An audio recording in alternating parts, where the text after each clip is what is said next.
दोस्तों, हमारे इस विशाल ब्रह्मांड में हमारा पता है। हमारे मिल्की वे गैलेक्सी में मौजूद हमारा सोलर सिस्टम, हमारे मिल्की वे गैलेक्सी के सेंटर से लगभग 26,000 लाइट ईयर दूर मौजूद एक तारा, जिसके इर्द गिर्द 8 ग्रह, अनगिनत एस्टेरॉयड और कई ड्वार्फ प्लैनेट मौजूद हैं और इसे ही हम लोग सोलर सिस्टम के नाम से जानते हैं, जिसमें हम सभी का प्यारा घर पृथ्वी मौजूद है। दोस्तों, हमारे ब्रह्मांड के इतना विशाल होने के बावजूद भी हमारे वैज्ञानिक अभी तक पृथ्वी के अलावा किसी अन्य ग्रह पर जीवन के पक्के सबूत नहीं ढूंढ पाए हैं। हमारा पृथ्वी ही एक ऐसा प्लेनेट है जिस पर हम, आप, हमारे पूर्वज, आपके पूर्वज आज तक रहते आए हैं। किंतु दोस्तों, क्या आप जानते हैं, हमारे इस ब्रह्मांड में कभी भी चीजें एक जैसा नहीं रहता है, यह हमेशा बदलते रहता है। हमारे ब्रह्मांड में हमेशा नए नए तारों का जन्म होते रहता है और बिलियनों साल पुराने तारे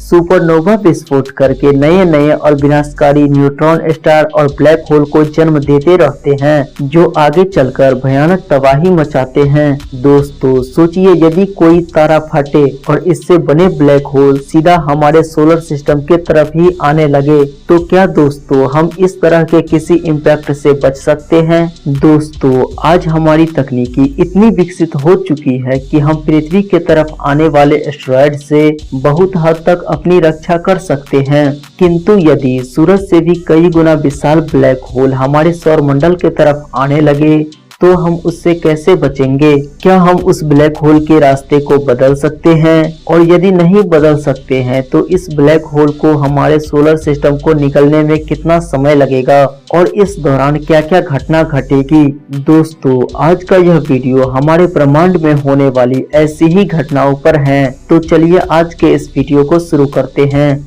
अब आप में से अधिकतर लोग यह सोच रहे होंगे कि ब्लैक होल तो मूव नहीं करते हैं, वह एक जगह पर स्थिर बने रहते हैं। तो दोस्तों, ऐसा बिल्कुल भी नहीं है। अभी तक हमारे वैज्ञानिकों ने केवल हमारे ही गैलेक्सी में ऐसे टोटल 12 ब्लैक होल की खोज कर चुके हैं, जो लगातार समय के साथ साथ आगे बढ़ रहे हैं। तो दोस्तों, इससे आप अंदाजा लगा सकते हैं कि हमारे गैलेक्सी में और ऐसे कितने ब्लैक होल होंगे जो मूव कर रहे होंगे। और दोस्तों, जिस प्रकार से अनायास ही भटकने वाले तारों और ग्रहों को रोग स्टार और रोग प्लैनेट के नाम से जाना जाता है, ठीक उसी प्रकार से ऐसे ब्लैक होल जो लगातार घूमते रहते हैं उन्हें रोग ब्लैक होल कहा जाता है। तो दोस्तों, चलिए अब जानते हैं कि इस तरह के रोग ब्लैक होल कैसे बनते हैं और यह कितने तेजी से मूव कर रहे होते हैं और यह अपने रास्ते में आने वाले ग्रहों और तारों के साथ कितनी बड़ी तबाही मचाते हैं।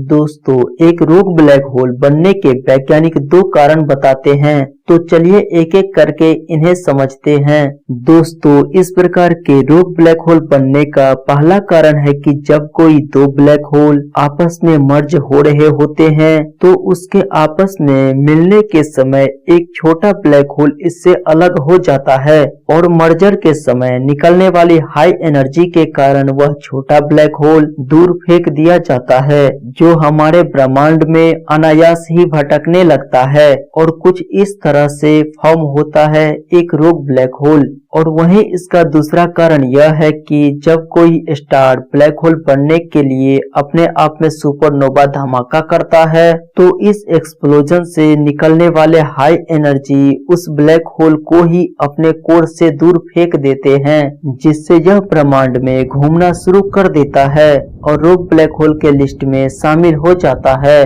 दोस्तों, हमसे लगभग 500 लाइट ईयर दूर एक ऐसा ही ब्लैक होल हमारे वैज्ञानिकों को मिला है। इस ब्लैक होल की स्पीड 45 किलोमीटर पर सेकेंड या यूं कहे कि 1,26,000 किलोमीटर पर आवर है। किंतु दोस्तों, इतनी स्पीड होने के बावजूद भी इस ब्लैक होल को हमारे सोलर सिस्टम तक पहुंचने में कई हजारों सालों का समय लग जाएगा। ब्लैक होल का ग्रेविटेशनल फोर्स मजबूत होने के कारण इससे लाइट भी निकल नहीं पाते हैं, जिस वजह से इसे डिटेक्ट करना वैज्ञानिकों के लिए बहुत ही मुश्किल भरा होता है और उस ब्लैक होल के मूवमेंट का पता लगाना तो और भी अधिक मुश्किल भरा होता है। दोस्तों, यदि इस तरह का कोई ब्लैक होल हमसे कुछ लाइट ईयर दूर भी होगा तो भी हम इसके इफेक्ट को महसूस करने लगेंगे, और यदि यह हमारे सोलर सिस्टम के ऑट क्लाउड में एंटर हो भी जाता है तो भी इसे इस स्पीड से हम तक पहुंचने में 5000 सालों का समय लग जाएगा।